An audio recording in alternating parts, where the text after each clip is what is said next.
دا حج چا فرض کړی دی؟ دا مولا فرض کړی دی که الله فرض کړی دی؟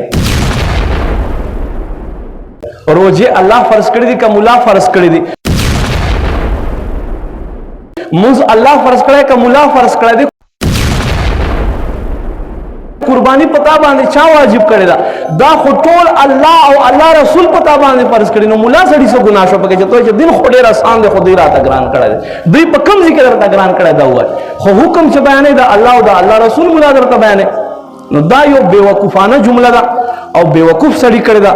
او زه وایم چې دغه سړي نه بل غټ بیوقوف نه وي چې دا د الله او د الله رسول احکامو نسبت یو عالم طرف ته کوي چې مړه دوی دا دین ګران کړی دی. نه، دا خو د الله او د الله رسول حکم دی.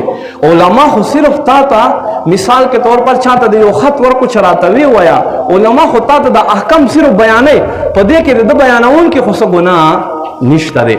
بهرحال ما عزتمندو قدرمندو، شریعت کم مسائل چې وي هغه سړی واوري، په زړه ګلدسته کې ځای ورکړي، په هغه باندې د عمل کولو کوشش کوئ.